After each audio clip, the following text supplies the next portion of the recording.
The Last Journey Home, a story of unwavering loyalty. The morning fog rolled across the Scottish Highlands like a living thing, wrapping itself around the ancient stone cottage where Thomas Mac Allister had lived for 43 years. Inside, in the stillness that comes just before dawn, a border collie named Ash lay, with his grey muzzle resting on his master's chest, feeling the shallow rise and fall that had grown weaker with each passing day. Thomas's hand, weathered and spotted with age, moved slowly through Ash's black and white fur. The old shepherd had known this day was coming.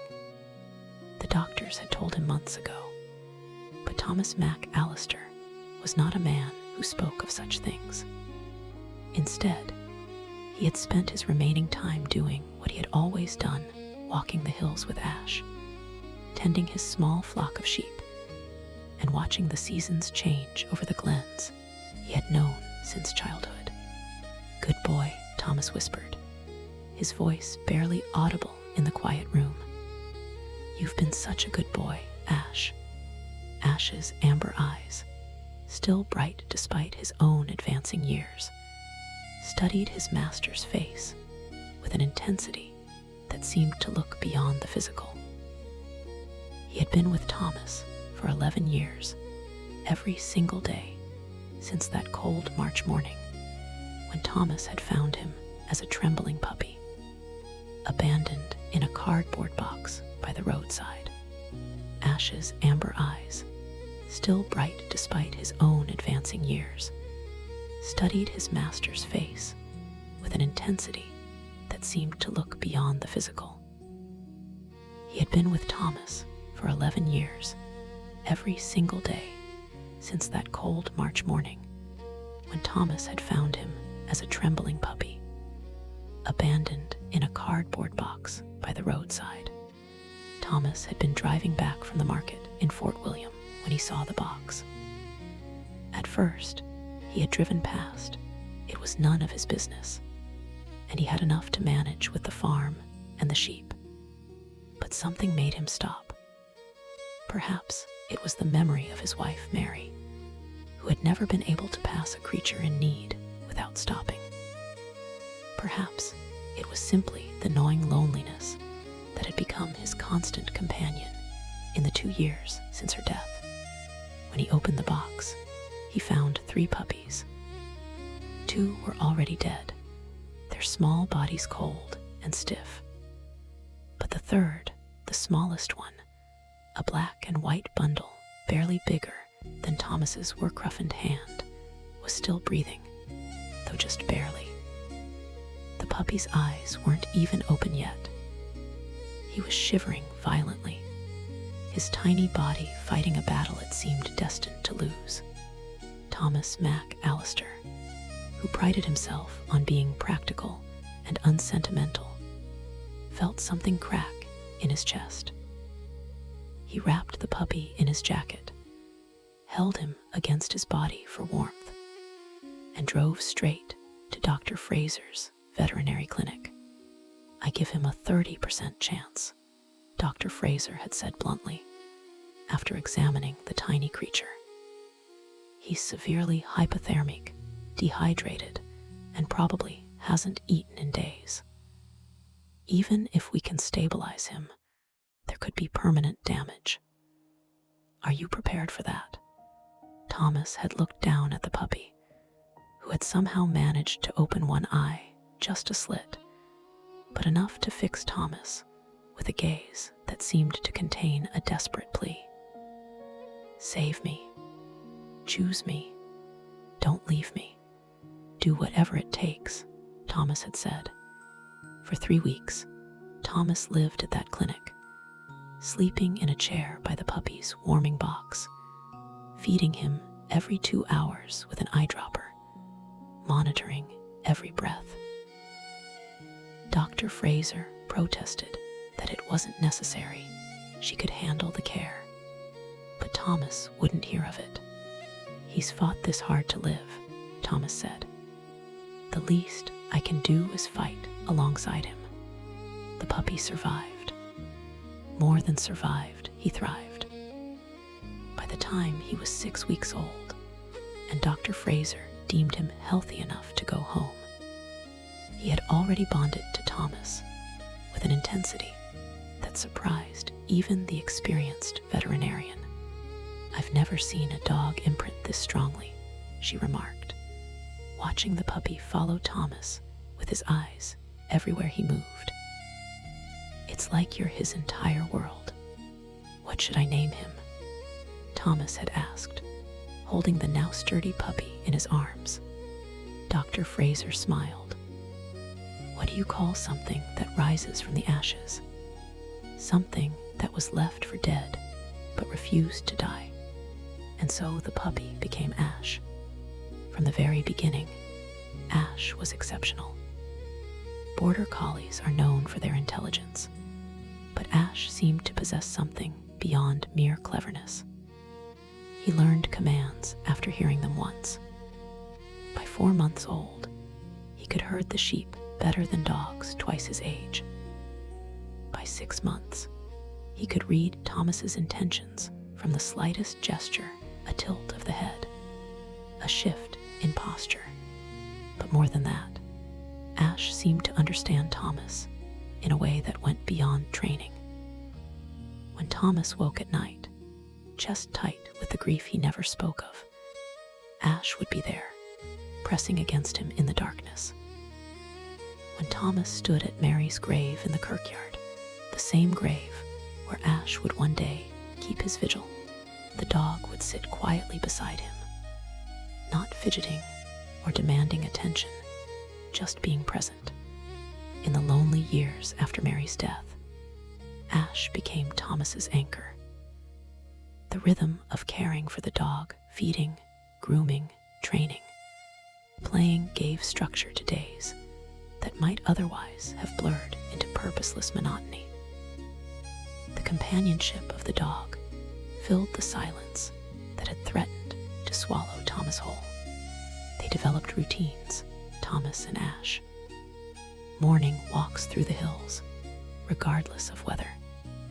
Evening sessions where Thomas would read aloud from whatever book he was working through, and Ash would lie at his feet, seemingly attentive to every word. Quiet dinners where Ash got his bowl of kibble, and Thomas ate whatever simple meal he'd prepared, and they would share the companionship of the evening in comfortable silence. Thomas talked to Ash as he had once talked to Mary, about the sheep, about the weather, about memories and hopes and fears. Ash listened with those intelligent amber eyes, his head tilted, and Thomas could almost believe the dog understood every word. On Ash's first birthday, Thomas did something he hadn't done since Mary died. He baked a cake. A small one, more suitable for a dog than a human, made with ingredients Dr. Fraser approved. He put a single candle on it and lit it. "Make a wish," Thomas said to the dog, who sat alert and focused, tail wagging. "Though I suppose I'm the one who should be wishing. Wishing that I have many more years with you, laddie." He blew out the candle himself, and Ash barked once, sharply, as if sealing the wish. The years that followed were, in their quiet way, happy. Thomas would never have used that word. Happiness seemed like something frivolous, something that had died with Mary. But there was contentment. There was purpose. There was the steady, reliable love of a dog who asked for nothing but the privilege of being by his side. When Thomas's daughter Claire called from America infrequently, always apologetic about the distance, the time difference, the busy life that kept her from visiting, she would ask about his well-being. Thomas would keep the conversations short, not wanting to burden her with the reality of his loneliness. But he would tell her about Ash. "The dog keeps me on my toes," he'd say. Smarter than most people I've met. Better company, too. Claire would laugh, relieved that her father had something, at least. She would send photos of her own children, Thomas's grandchildren, who were growing up in a world so different from these highland hills that they might as well have been on different planets. Thomas would study the photos, these small strangers who carried his blood, and feel a distance he didn't know how to bridge. But then Ash would nudge his hand, demanding attention or simply offering comfort. And Thomas would set the photos aside and focus on the life he actually had, not the one he'd lost or the one he'd never quite known. As the years passed and both man and dog aged, their bond deepened. Ash's muzzle went gray. Thomas's hands grew more gnarled with arthritis. They moved more slowly through the hills, took longer rests, made concessions to bodies that were wearing out. But through it all, the devotion never wavered. Every morning, Ash would wait by Thomas's bed until the old shepherd woke, then greet him as if each day was a miracle. Every evening, Ash would settle at Thomas's feet by the fire, content simply to be near. Every night, Ash would sleep on the rug beside Thomas's bed, close enough that Thomas could hear him breathing, could reach down in the darkness and feel warm fur under his fingers.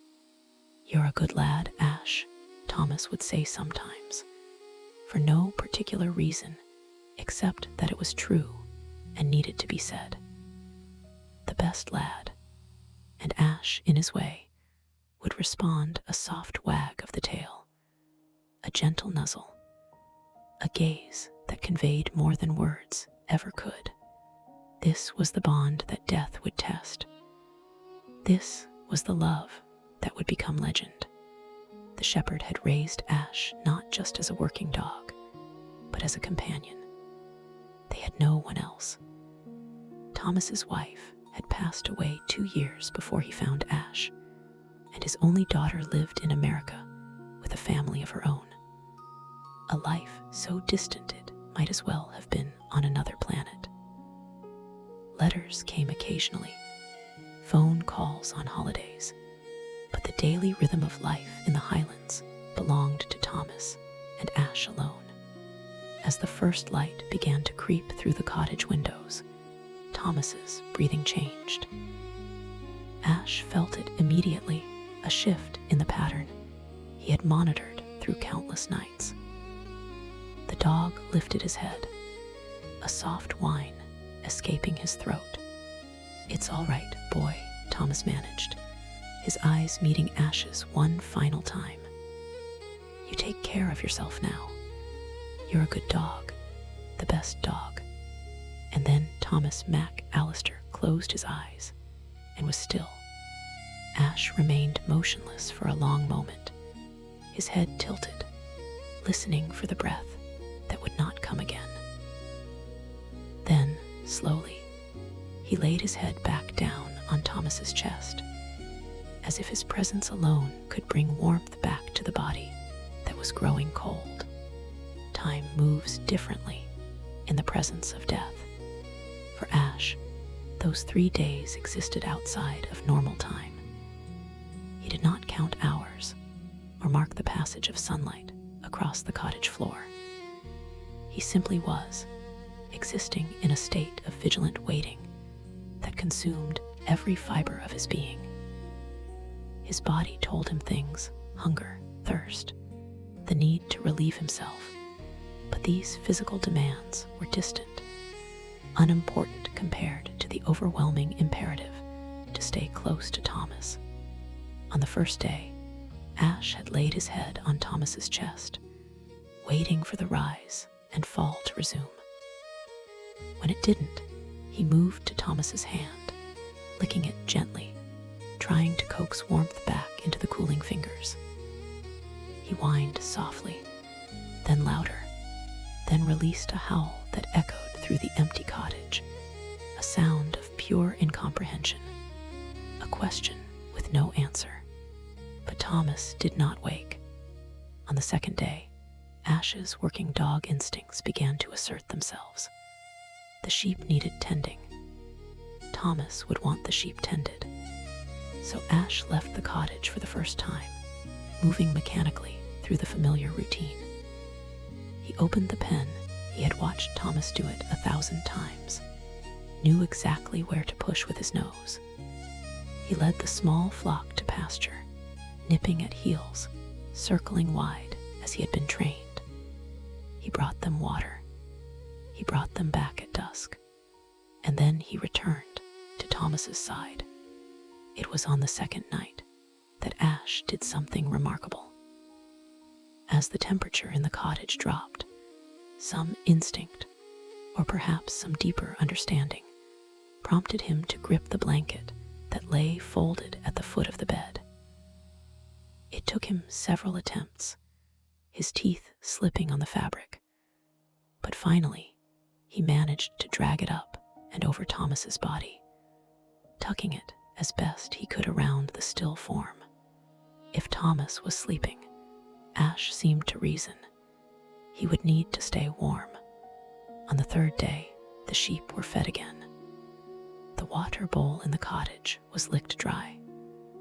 Ash drank from the toilet, a thing Thomas had scolded him for in life, but necessity overrode training. He did not eat. The thought of food, even the kibble that sat in his bowl in the kitchen, seemed impossible. How could he eat when Thomas could not? By the time Donald Murray's van pulled up to the cottage, Ash had settled into a kind of trance. He lay with his body pressed against the bed, his eyes open but unseeing, his breathing shallow. He looked, Donald would later say, like a dog who had made peace with dying. The postman found them 3 days later.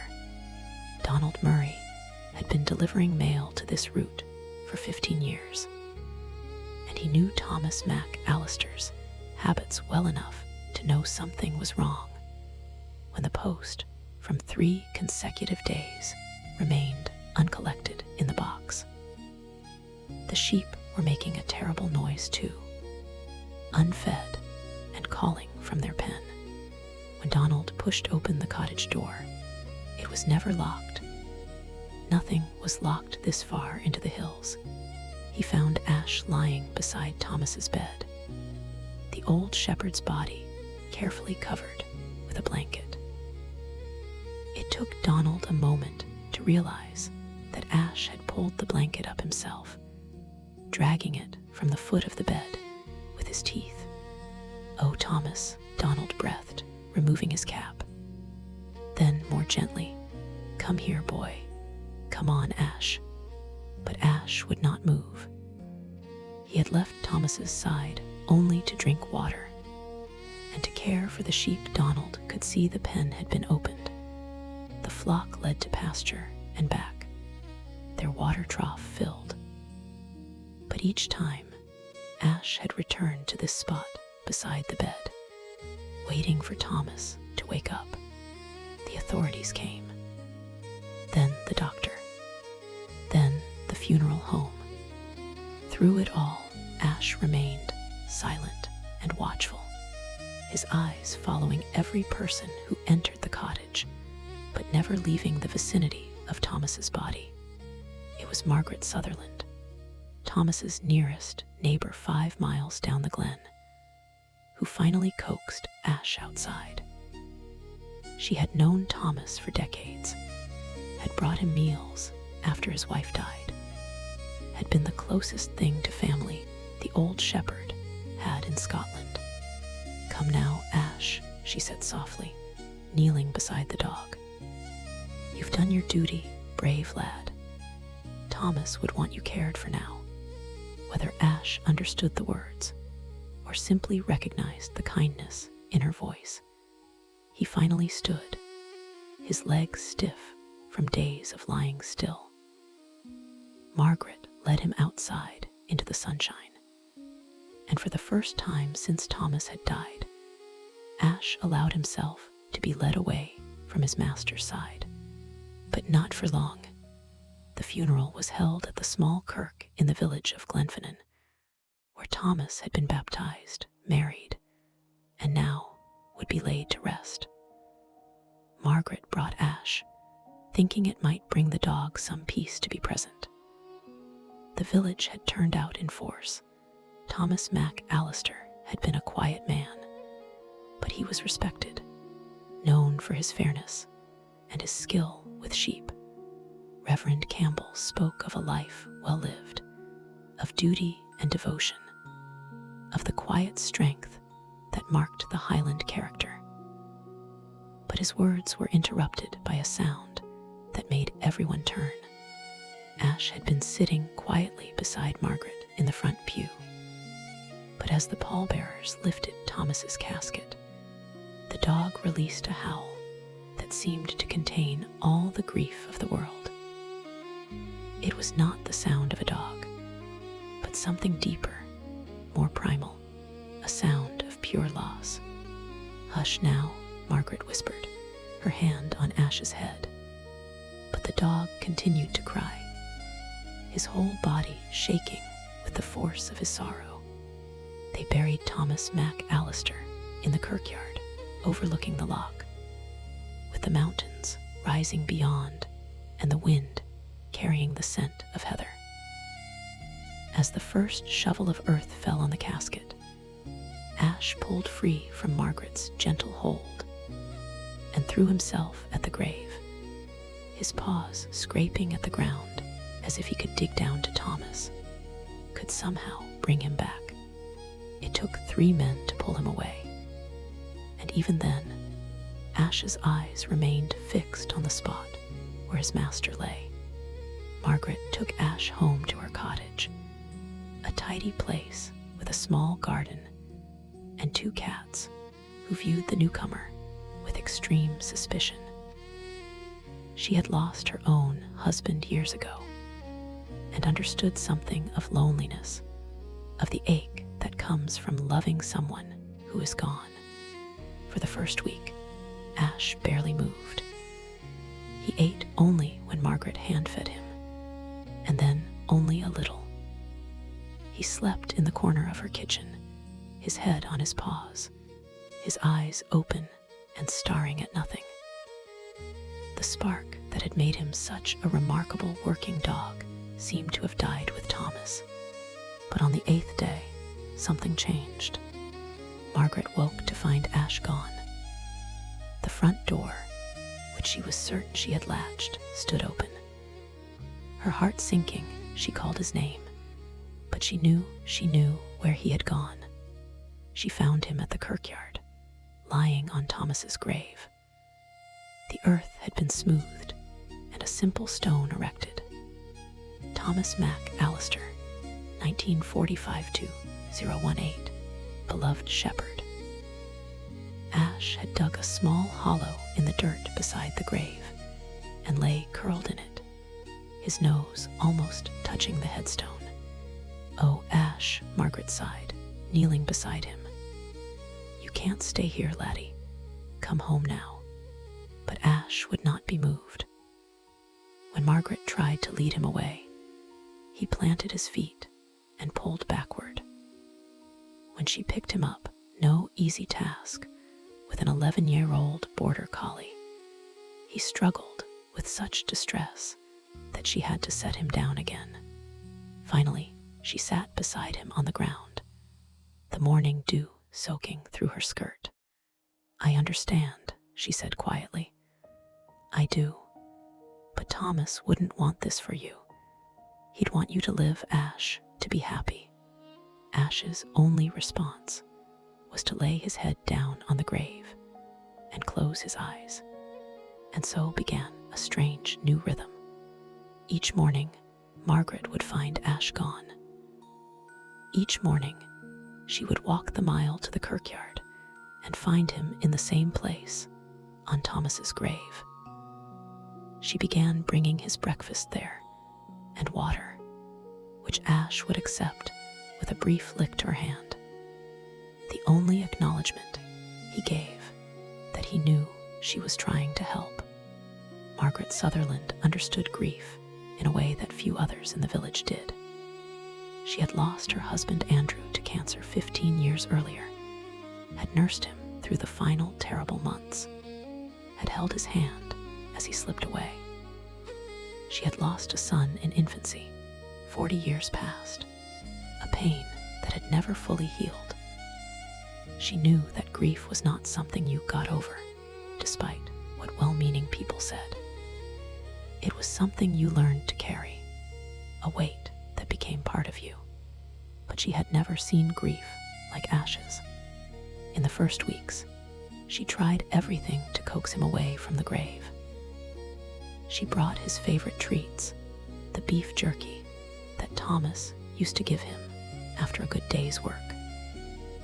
She brought toys, though Ash had never been much for playing. She even brought one of Thomas's old shirts, thinking the scent might comfort him enough to come home with her. Nothing worked. One particularly cold morning, Margaret found Ash shivering violently on the grave, his coat soaked through from a night of freezing rain. She had brought a blanket and wrapped it around him, holding him close to share her warmth. "Please, Ash," she whispered into his wet fur. "Please come home. You'll die out here, and that won't bring Thomas back. It won't help anyone." For a moment, she felt Ash lean into her embrace, felt the trembling in his body begin to ease. Hope flickered in her chest. But then, as if remembering his purpose, Ash pulled away and laid back down on the grave, his nose pointing toward the headstone. Margaret sat there for an hour, crying softly, before finally making her way home alone. She consulted with everyone she could think of. The veterinarian, of course, the Reverend, even her sister in Glasgow, who had trained dogs professionally. Everyone had advice, but none of it worked. Ash had made his choice, and no amount of logic or kindness could sway him. The turning point came about 6 weeks into Ash's vigil. Margaret had been sitting with him, as she did every morning, when a young couple arrived at the kirkyard.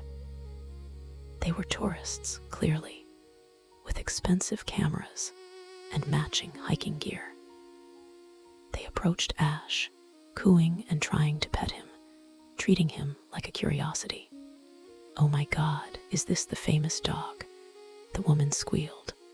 "The one from the internet. Honey, get a photo." Something in Margaret snapped. She stood, placing herself between Ash and the couple. "This is a dog in mourning," she said, her voice cold and hard in a way that surprised even her. "This is not a photo opportunity. This is not entertainment. This is a living creature experiencing profound grief, and you will treat him with respect, or you will leave."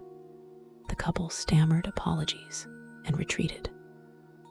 Margaret sat back down beside Ash, her hands shaking with the force of her emotion.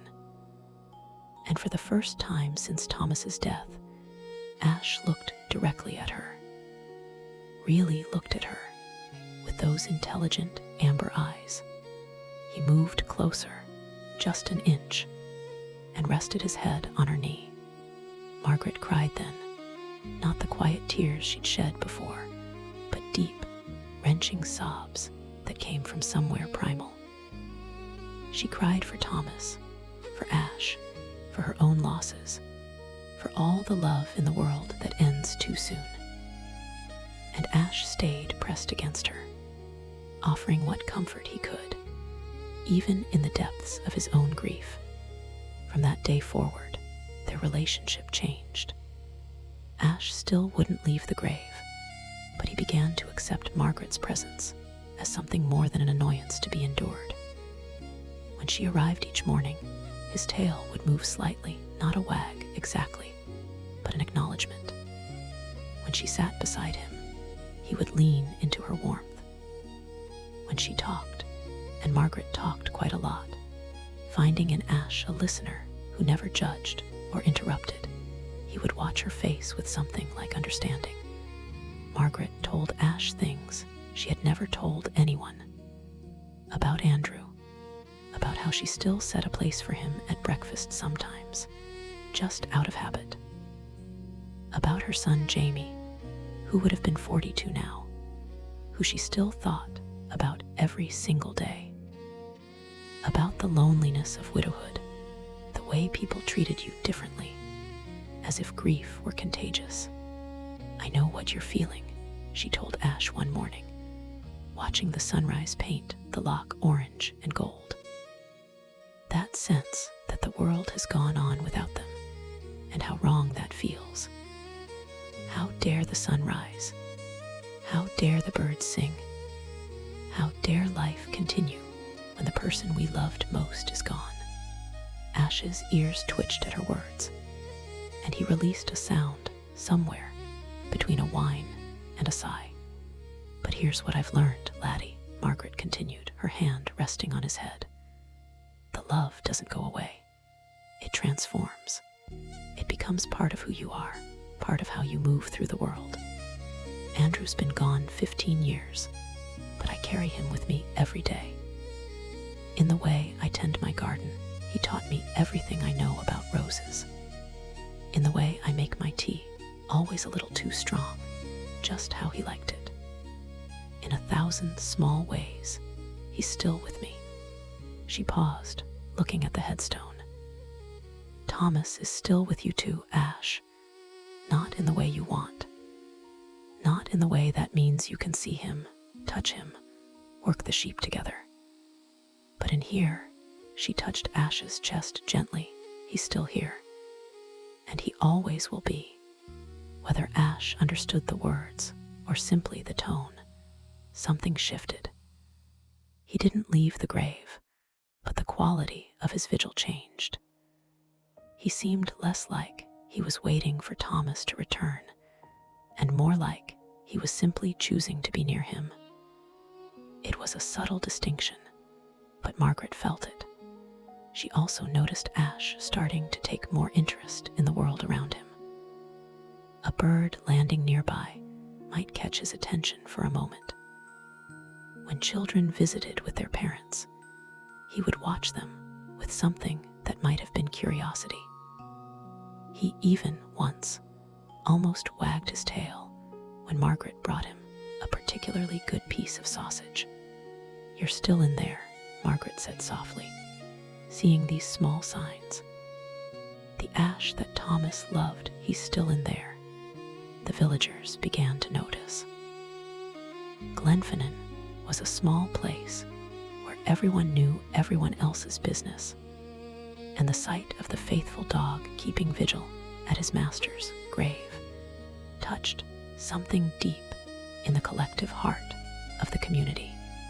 Mrs. Campbell, the Reverend's wife, began leaving bowls of food by the kirkyard gate. Young Jamie Macpherson, who passed by on his way to school, would sit with Ash for a few minutes each morning, telling the dog about his day. Even old Angus MacDonald, who claimed to have no use for sentimental nonsense, was seen slipping Ash pieces of his breakfast sausage. Days became weeks. Weeks became months. Through it all, Ash remained. Through rain and wind, through the brief Highland summer and into autumn, the dog maintained his vigil. His coat grew shaggy and unkempt. His eyes, once bright with intelligence and purpose, took on a distant quality, as if he was looking at something the rest of them could not see. Summer arrived slowly in the Highlands that year, bringing with it long days of golden light and fields of purple heather that stretched to the horizon. The tourists came in greater numbers, drawn by the beauty of the landscape, and increasingly by the story of Ash. The village had to establish informal rules to manage the visitors. Reverend Campbell put up a small sign at the kirkyard gate. Please respect the solemnity of this place. Ash is not a tourist attraction, but a grieving companion. Photos from a respectful distance only. No touching without permission from his caretaker, Mrs. Sutherland. Most people respected these guidelines. They would stand at a distance, watching Ash with expressions of wonder and sorrow. Many left flowers or small stones on Thomas's grave, a practice that became so common that Margaret had to clear them weekly to make room for new offerings. Some visitors brought gifts for Ash: dog treats, toys, blankets. Margaret screened these carefully, accepting only what she thought Ash might use. A waterproof mat that could be placed under him on rainy days. A special elevated water bowl that was easier on his aging joints. Soft beds that Ash generally ignored in favor of lying directly on the earth of the grave. One visitor, a veterinarian from Edinburgh named Dr. James Morrison, spent an entire afternoon observing Ash from a distance. When he finally approached Margaret, his expression was troubled. "I've been practicing for 30 years, he said, and I've never seen anything quite like this. The physical toll of this vigil should have killed him by now. The stress, the exposure, the inadequate nutrition. A dog his age shouldn't be able to sustain this." "What are you saying?" Margaret asked. "I'm saying that, on some level, he's choosing to survive. His will to remain here, to fulfill whatever obligation he feels toward his master, is literally keeping him alive. It's extraordinary and heartbreaking." As summer faded into autumn, the character of Ash's vigil changed with the seasons. The long, warm days gave way to shorter, cooler ones. The heather faded from purple to brown. The trees around the kirkyard blazed briefly in gold and red before shedding their leaves in the October winds. Margaret noticed that Ash seemed more alert in autumn. Perhaps it was the cooler weather, or perhaps it was something deeper. Autumn had been Thomas's favorite season, the time of year when the sheep were brought down from the high pastures, when the work of preparing for winter began in earnest. Sometimes, in the slanting afternoon light, Ash would lift his head and gaze toward the hills, as if expecting to see Thomas coming down the path with the flock. The village children adopted Ash as a sort of mascot. They would visit after school, sitting quietly near the grave and telling Ash about their days. Young Jamie McPherson, who passed by on his way to school, would sit with Ash for a few minutes each morning, telling the dog about his football matches, his struggles with maths, his crush on a girl named Emma.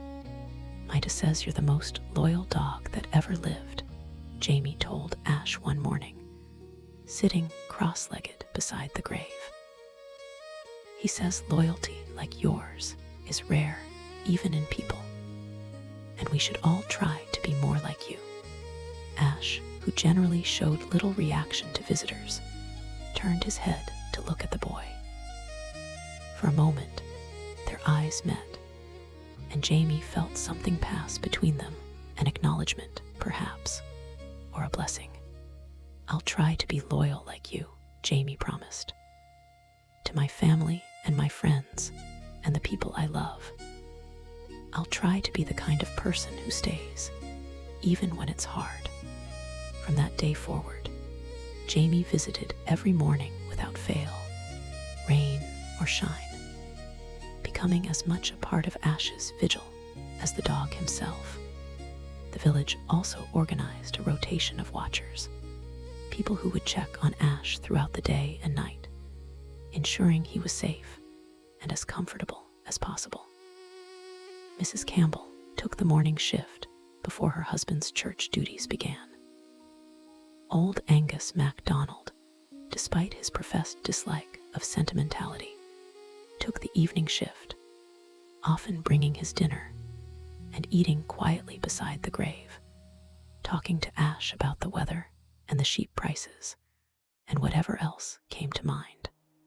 Daft creature, Angus would mutter, but his hand was always gentle when he checked Ash's water bowl or adjusted his blankets. Daft, loyal, magnificent creature. As October gave way to November, the weather turned bitter. The wind that swept down from the mountains carried the promise of snow, and the temperature dropped until breathing the air hurt your lungs. The villagers reinforced Ash's shelter, adding extra insulation and a thick rubber mat to keep him off the frozen ground. Margaret brought him a heated pad that ran on batteries, replacing them daily to ensure Ash had some warmth through the long, dark nights. Dr. Fraser visited weekly now, checking Ash's condition, treating minor ailments, a cut on his paw from frozen ground, an ear infection from constant exposure to damp cold. Each time, she marveled that he was still alive. His heart is strong, she would tell Margaret, shaking her head in wonder. Everything else is failing, slowly but surely, but his heart just keeps beating, as if sheer will alone is keeping it pumping. The first snow fell on a Tuesday in late November, soft, fat flakes that blanketed the kirkyard in white silence. Margaret arrived to find Ash covered in snow, looking like a statue, his dark coat almost entirely white. Only his eyes moved, tracking her approach. "Oh, Ash," she breathed, quickly brushing the snow off him. "You must be freezing." But when she checked, Ash's body was warm. The heat of his determination, apparently enough to keep the cold at bay. Throughout the winter months, the kirkyard became a place of strange beauty. The graves, covered in snow, looked like they were sleeping under white blankets. Ash's dark form against the white became iconic, photographed by visitors and shared around the world. The images had a quality almost like religious art, a lone figure keeping faith, surrounded by purity and silence. People began to call Ash's Vigil a pilgrimage site. They came from all over Scotland, then from England, Ireland, Wales. They came from Europe, from Asia, from America. They came in the biting cold, trudging through snow to see the dog who would not leave his master's side. And Ash remained through it all. Through blizzards that dumped 2 feet of snow overnight. Through ice storms that coated everything in crystal. Through winds that howled like banshees and temperatures that dropped below zero. He remained. Margaret consulted with the veterinarian, Dr. Lindsay Fraser, a no-nonsense woman who had tended animals in these parts for 30 years. "He's grieving," Dr. Fraser said, after examining Ash at the kirkyard. "He would not be moved to the surgery. Dogs grieve just as we do, sometimes more deeply. They don't understand death the way we do. They only know the person is gone, and they're waiting for them to come back. But he's wasting away," Margaret protested. "He barely eats. He won't come inside, even in the storms." Dr. Fraser was quiet for a moment, her hand resting on Ash's head. The dog didn't acknowledge her touch, his gaze fixed on the headstone. Some bonds, the vet said finally, are stronger than the survival instinct. I've seen it before, though rarely this intense. The question isn't whether we can make him leave. The question is whether we should. Margaret looked at the doctor sharply. You're suggesting we just let him stay here? Let him die on this grave? I'm suggesting, Dr. Fraser said carefully, that this dog has made a choice. We can force him into a life he doesn't want, or we can respect the depth of his loyalty and make sure he's as comfortable as possible while he does what he feels he must do. It was not an easy answer, but it was an honest one. Winter came to the highlands, and with it, a cold that settled into the bones and did not leave. The hills turned white, the loch froze at its edges, and the wind howled down from the mountains with a voice like the old gods. Still, Ash remained. December brought shorter days and longer nights, the sun barely clearing the horizon before beginning its descent again. The kirkyard was often deserted except for Ash, the living keeping indoors, while the dead slept beneath their blankets of snow. But on Christmas Eve, something unexpected happened. A bus pulled up to the village, and from it emerged 30 people, members of a dog rescue organization from London. They had been following Ash's story online and had driven through the night to pay their respects. They filed into the kirkyard silently, each person carrying a candle. As darkness fell, they lit the candles and formed a circle around Ash and Thomas's grave, creating a ring of warm, flickering light in the winter darkness. One woman, who introduced herself as Patricia, knelt beside Ash. Her face was wet with tears. "We work with abandoned dogs," she said softly, more to Ash than to anyone else. "Dogs who have been betrayed, abused, left behind. We try to teach them to trust again, to love again. It's hard work, and sometimes we wonder if it's worth it. If love is worth the risk of loss." She placed her hand gently on Ash's head. "Thank you for reminding us that it is.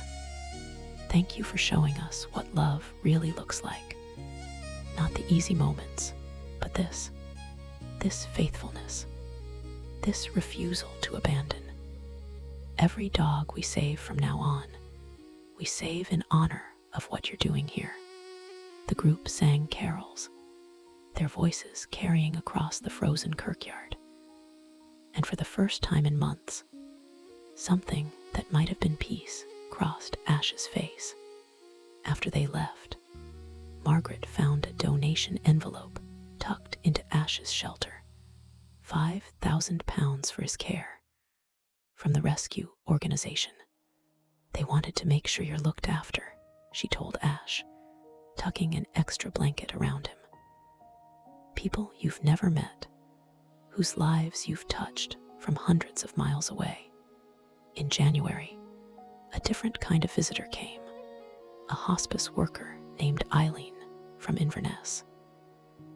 She had been caring for a man dying of cancer, a man who had become deeply depressed, who had given up on life and was waiting impatiently for death to claim him. "I told him about Ash," Eileen explained to Margaret, "about how love endures beyond death, about how the bonds we forge matter, even when the person is gone. I told him that by loving the people in his life well, even now, he was creating something that would outlast his death." The man had asked to see Ash before he died. Eileen had brought him, wheelchair and all, through the snow. The man was frail, his body wasted by disease, but his eyes were clear.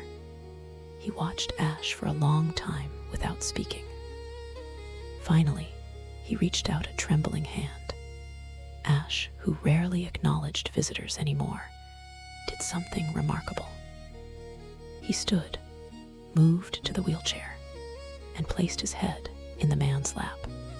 The man began to cry, his hands buried in Ash's fur. "I understand now," he whispered. "It's not about how long you live. It's about how deeply you love. And that love, it doesn't end. It can't end." He died 3 days later, Eileen told Margaret in a later phone call. But those last days had been different. He had called his children, made amends with an estranged brother, written letters to his grandchildren. He had died at peace, his fear transformed into something else by a dog who had shown him that love was stronger than death. Ash gave him that, Eileen said. Ash showed him how to die well by showing him what it means to love well. February brought the worst of the winter storms. Blizzards screamed across the highlands for days at a time, burying everything under mountains of snow. The village was cut off twice, roads impassable, and some mornings Margaret couldn't make it to the kirkyard until afternoon, when the snow plows finally cleared the roads. Each time she feared what she would find. Each time, Ash was there, alive, waiting. Dr. Fraser had explained to her that Ash had entered a kind of hibernation state, his metabolism slowing to conserve energy, his body doing everything possible to sustain life with minimal resources. Combined with the food and care he received, it was just barely enough. But it won't last forever, the vet warned. His body is wearing out, Margaret, slowly, but inevitably. One of these mornings, you're going to find him gone. Margaret knew this, had known it from the beginning, but knowing didn't make it easier. One particularly brutal night in late February, the temperature dropped to -15. The wind chill was even worse, creating conditions that could kill an exposed human in minutes. Margaret called the police, begging them to help her reach the kirkyard, to bring Ash inside for just this one night. But when they arrived at the grave, wrapped in blankets and heated pads, Ash resisted with every ounce of strength he had left. He snapped, something he had never done before, and backed himself against the headstone, his eyes wild. "He won't survive the night out here," the officer said. "We have to bring him in." "No," Margaret said, finally understanding. "We don't. He's made his choice, and we have to respect it." Instead, they built a windbreak around his shelter, using whatever materials they could find: boards, tarps, even the officer's own jacket. They added more insulation, more heated pads, and Margaret stayed through the night, huddled in her car in the kirkyard, checking on Ash every hour. In the morning, Ash was alive. Barely, but alive. His breath came in short, labored gasps. His eyes were dimmer than Margaret had ever seen them. But he was alive. "You magnificent, stubborn creature," Margaret whispered, tears freezing on her cheeks. "What are we going to do with you?" Ash's tail moved, just slightly. A small victory against the cold and the darkness and the inevitability of death. As the winter slowly, grudgingly released its grip on the highlands, the story of that night spread. The policeman who had helped told his colleagues. They told their families. The story rippled outward, the dog who had refused rescue, even in life-threatening conditions. The woman who had honored his choice, and kept vigil over him through the darkest night of winter. More visitors came in March as the snow began to melt and the first hints of spring appeared in sheltered corners. They came to see the dog whose will had outlasted winter, whose loyalty had survived conditions that should have killed him a dozen times over. Margaret started keeping a journal of the people who visited, the things they said, the ways Ash touched their lives. It filled quickly page after page of testimony to the power of Ash's vigil. A soldier wrote, "I served 3 tours in Afghanistan, lost friends, came home with PTSD and survivor's guilt. Everyone told me to move on, to get therapy, to stop dwelling on the past. But seeing Ash, seeing that it's okay to grieve, to be faithful to those we've lost, it's helping me heal in a way nothing else has." A teenager wrote, "My parents are divorced and fighting over custody. Everyone expects me to choose sides, to move on, to adapt. But Ash shows me that loyalty isn't weakness, that refusing to abandon the people you love, even when it's hard, that's strength. I'm going to remember that." An elderly man wrote, "My wife has Alzheimer's. She doesn't remember me most days. People tell me to put her in a home, to move on with my life. But I visit her every day, and I'll keep visiting, even when she has no idea who I am. Because love isn't contingent on recognition." Ash taught me that. The stories went on and on, each one a testament to the unexpected ways that Ash's vigil had rippled out into the world, changing lives, offering comfort, providing a model of devotion in an age that too often confused love with convenience. The villagers had built him a small shelter beside the grave, a wooden box with a roof and one open side, lined with blankets that Margaret changed regularly. They brought him food and water, sat with him when they could, and marveled at the steadfastness of his devotion. Stories about Ash began to spread beyond Glenfinnan. A reporter from Inverness came to photograph him, and the image, a gray-muzzled border collie lying on a snow-covered grave, his eyes sad but determined, appeared in the Highland News. From there, it spread to the national papers, and then to the internet, where stories of faithful dogs always found an eager audience.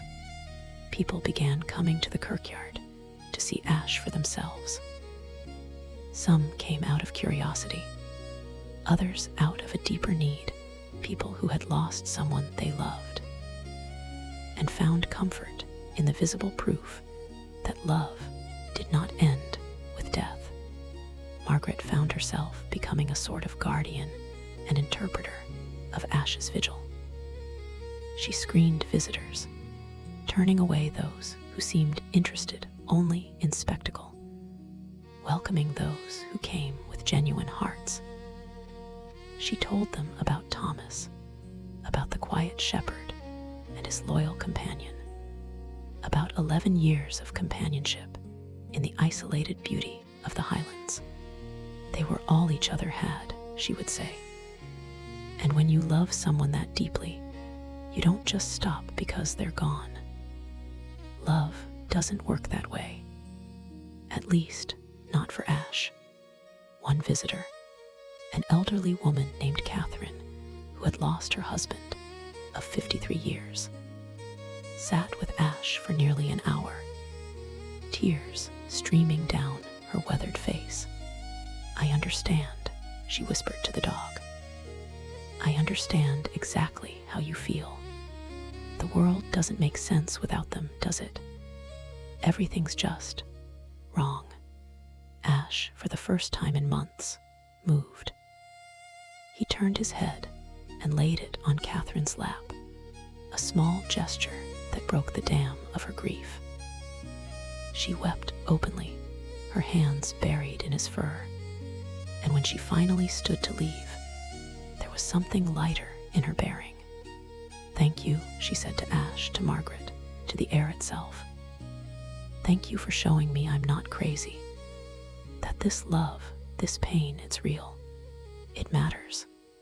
After she left, Margaret noticed that Ash's eyes seemed a little brighter, his posture a little less collapsed.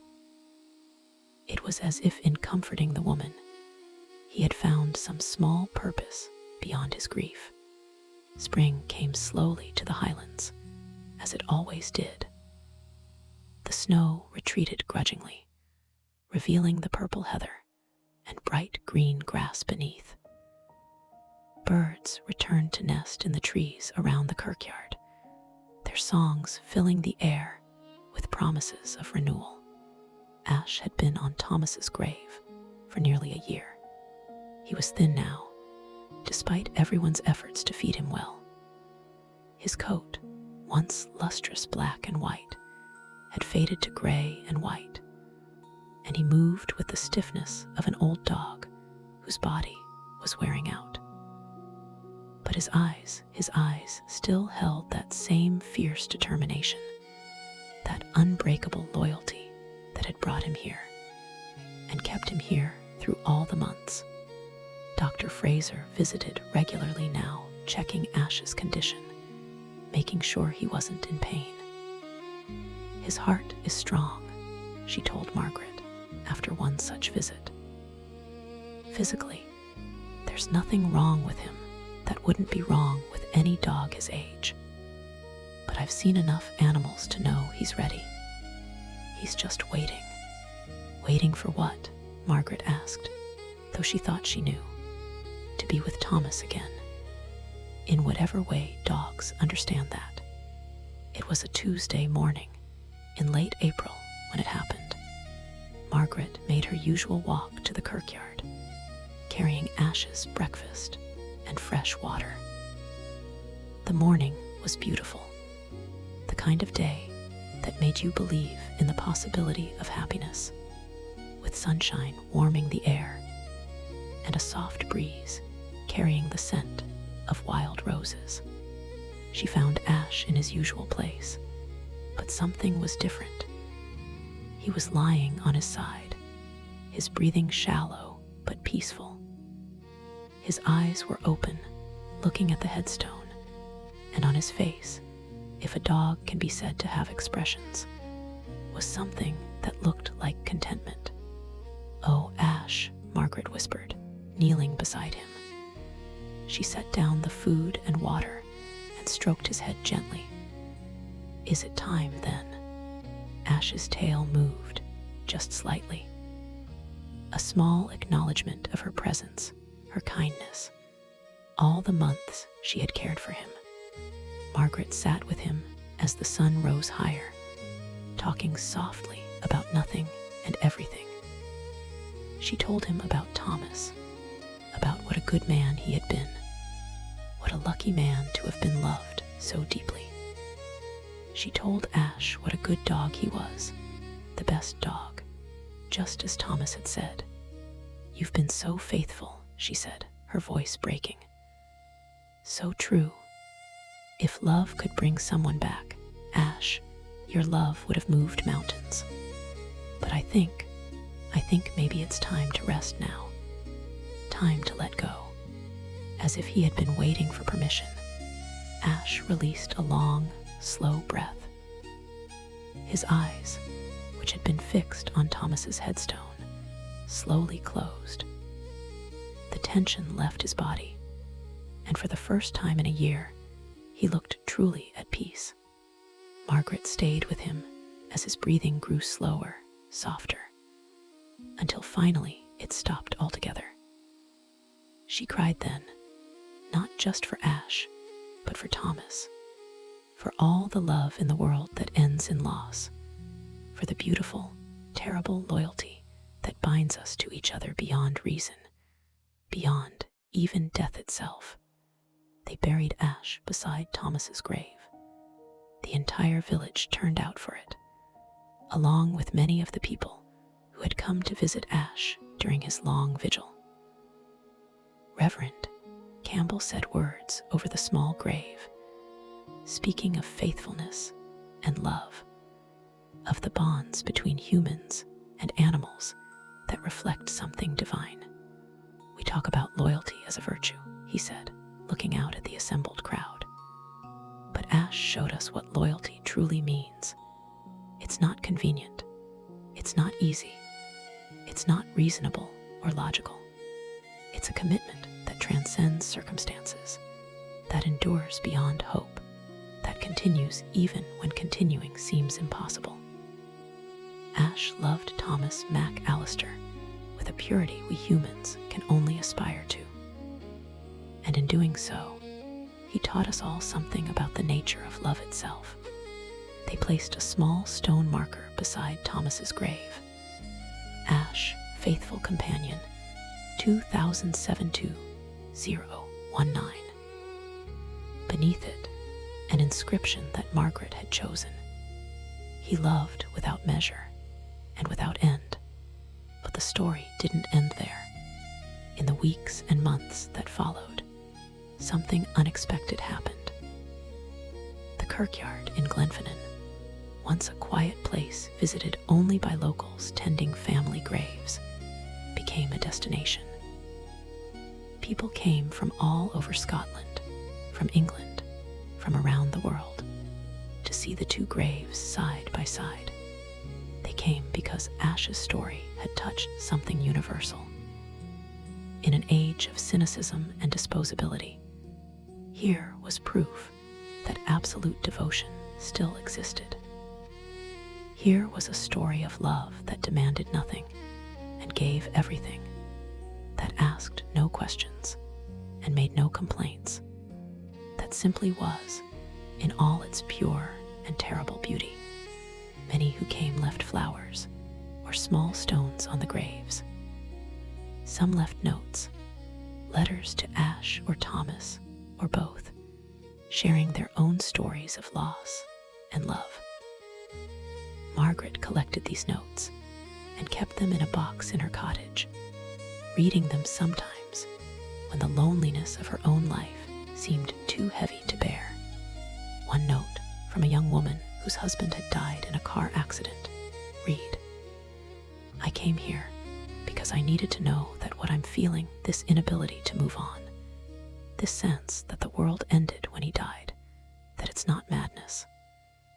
Seeing where Ash stayed, understanding the depth of his grief, it helps.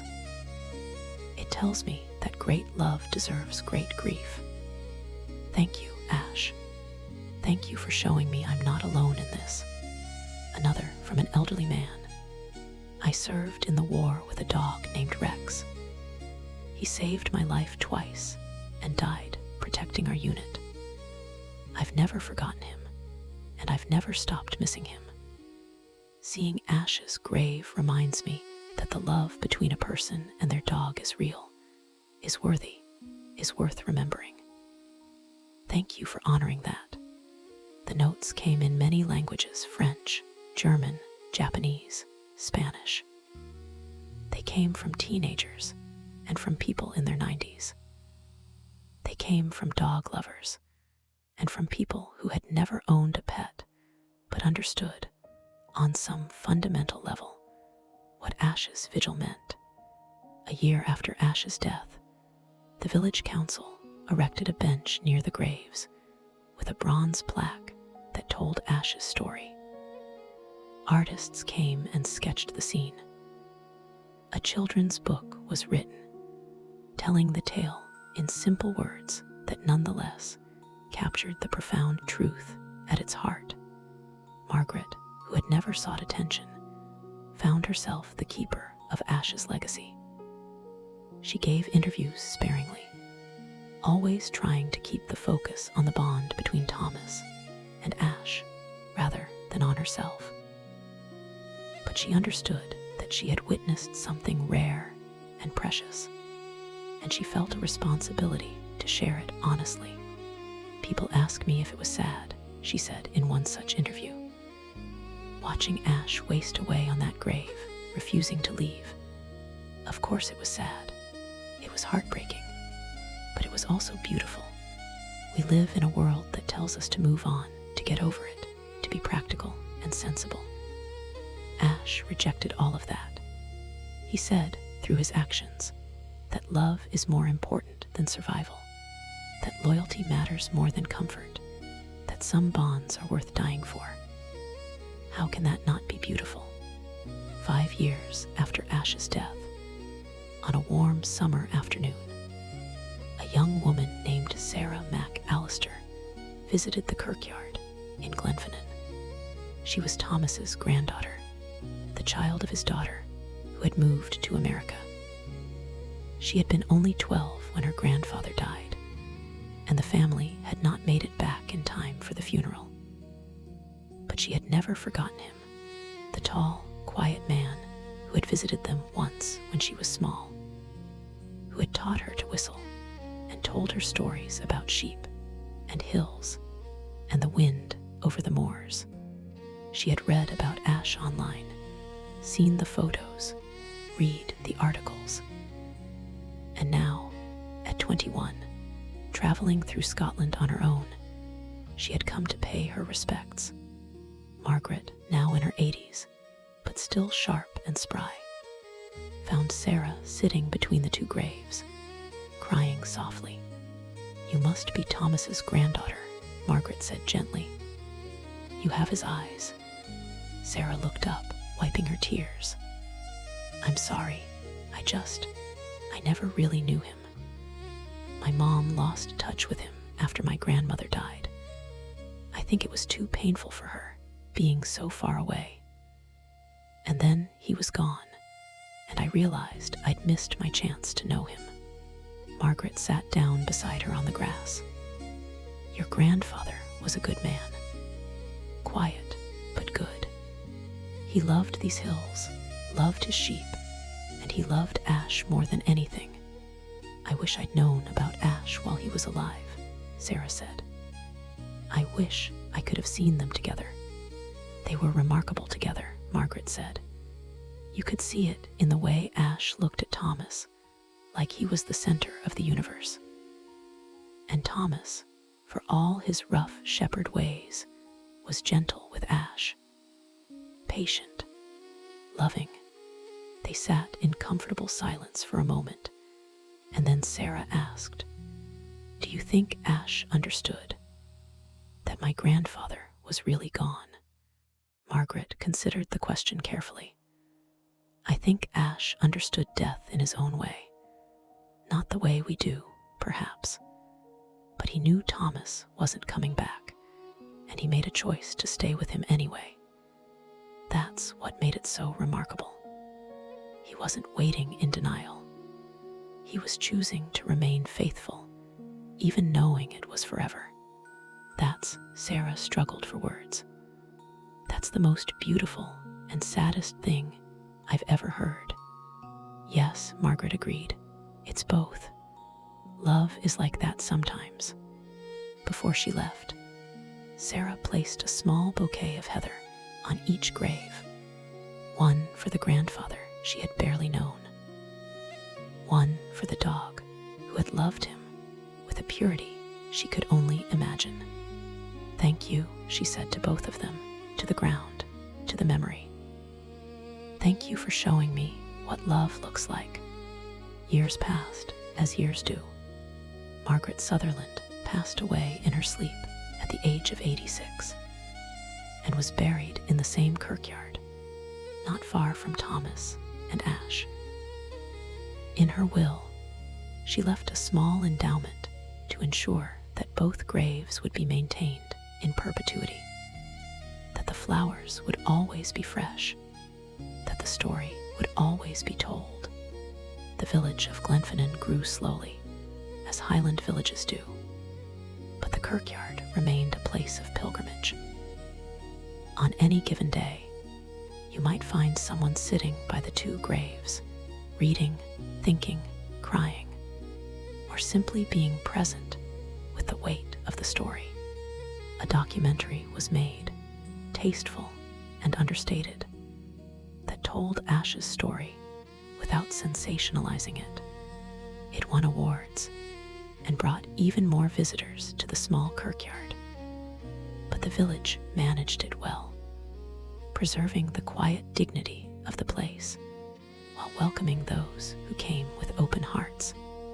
Scientists studied Ash's behavior, writing papers about animal cognition and emotion.